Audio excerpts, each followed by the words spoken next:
Večina avtomobilov danes že omogoča to povezovanje s pametnimi telefoni, ampak niso vse povezave enako dobre.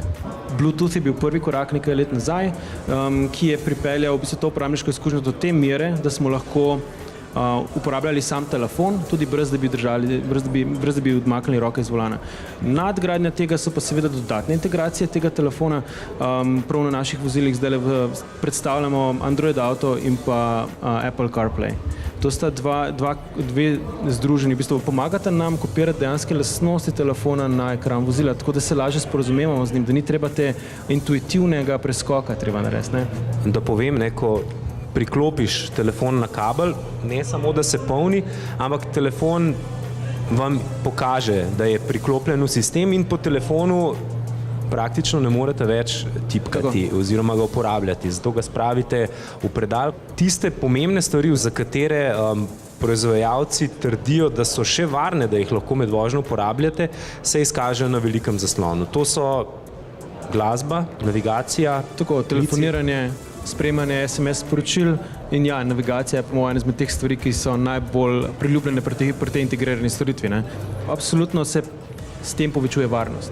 Tako da vi dostopate do telefona, pomeni, da ga ni več, da je vaš avto telefon. Vprašanje se zmer pojavlja, do kje bojo šli proizvajalci oziroma kaj bomo še omogočali na vozilih.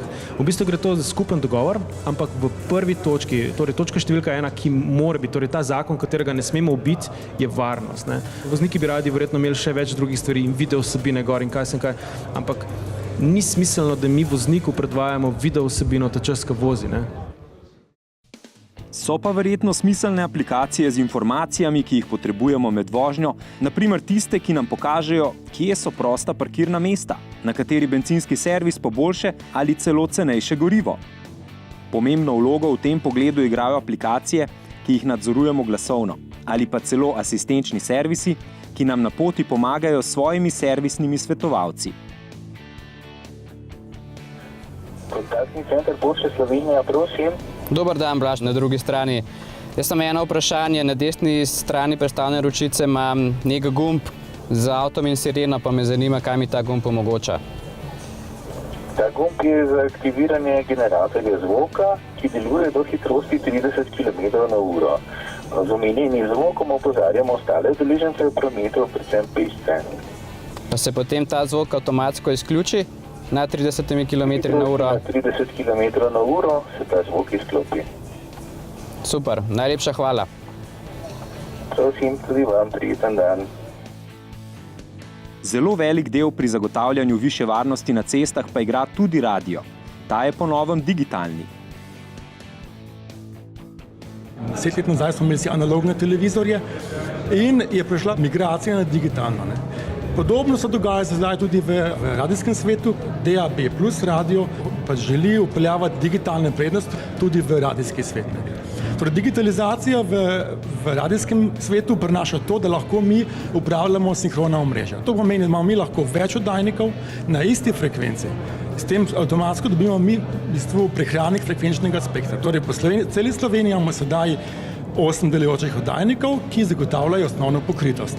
Težko danes napovemo, ali bomo FM oddajno mrežo ugašali ali je ne bomo. To je projekt, ki zahteva odločitev na ravni države, tako kot se je zdaj zgodilo na Norveškem, kjer dejansko FM mrežo, torej staro, na katero poznajo kot UKV mrežo, ugašajo.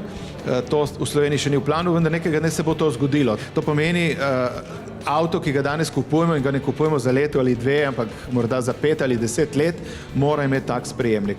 Naslednja stvar, tudi kakovost je lahko boljša.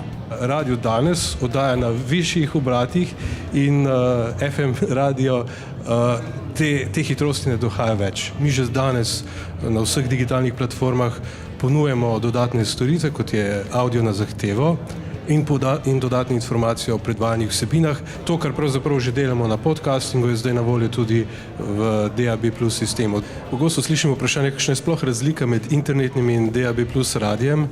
V obeh primerih gre za digitalni signal, pri čemer pri DAB signalu nismo odvisni od interneta. To je dobrina, ki jo zagotavljamo, ne glede na to, ali ima uporabnik sprejem ali ne. In v kriznih situacijah se vedno izkaže, da so ti sistemi bolj vzdržljivi in ključni za za državo, za javni interes, zato ohranjamo ta oddajniški sistem in DAB+ je pri tem res dobrodošla novost. Tudi DAB čez mnoga leta ne bo potreben kot omrežje, kajti vsa komunikacija med vozilom in nekimi oddajno-sprejemnimi centri bo tako ali tako digitalna. To pomeni, da za radio ne bo posebne oddajniške mreže, ampak bo vse to v nekem broadbandu že zajeto, torej podatki in znotraj njih potem seveda tudi nek radijski signal. Radio mi jemljemo bolj kot vir nekega programa, glasbe, zabave, informacij in drugih vsebin, ki jih mi posredujemo. DAB+ omogoča tudi to, da tudi ob zaprtem oziroma neprižganem radijskem sprejemniku lahko neko nujno obvestilo sporoči uporabniku oziroma vozniku. Pomembno je, da se radio, ki je ugasnjen, prižge, in pomembno je tudi, da radio, ki predvaja drugo vsebino, takrat preklopi. Če poslušaš glasbo, je prav, da te radio prometni informaciji preklopi, opozori, ker to je na koncu pa primarna funkcija, ne, radio seveda pravi, da nas zabava, ampak obvestiti nas mora pravočasno na nevarnost na cesti, ne, in če tukaj uspemo na ta način preprečiti kakršenkoli odstotek prometnih nesreč, smo s tem poplačali vse, kar vlagamo v to tehnologijo. Ampak na Valu 202 se pa veliko ukvarjate tudi z tem, da oblikujete vsebine, ki so nekako v tistem času, ko je večina Slovencev z volanom malo prilagojena, ne? Pravi, na nek način ustvarjate prometni tok. Ja, meni se celo zdi, da recimo, kadar se zgodi kak prometni kaos, ki je tako na nacionalni ravni, da je takrat včasih še bolj kot prometna informacija, ki je precej statična, zgodila se je prometna nesreča, vozniki so obsojeni na 2-urno čakanje. V tem primeru je mogoče ta spremljevalni program še pomembnejši od informacij. Je pa en vidik, kjer radio pride zelo prav, so recimo ta hip vozniki v napačno smer, ker mi de facto vemo, da so prometne informacije na Radiu Slovenija reševale življenja, ker so ljudje, ki so tisti hip poslušali radio, prejeli obvestilo, da v njihovi smeri vozi voznik v napačno smer in radio v avtomobilu je še vedno tisti varni spremljevalec in nekaj časa bo gotovo tako še ostalo.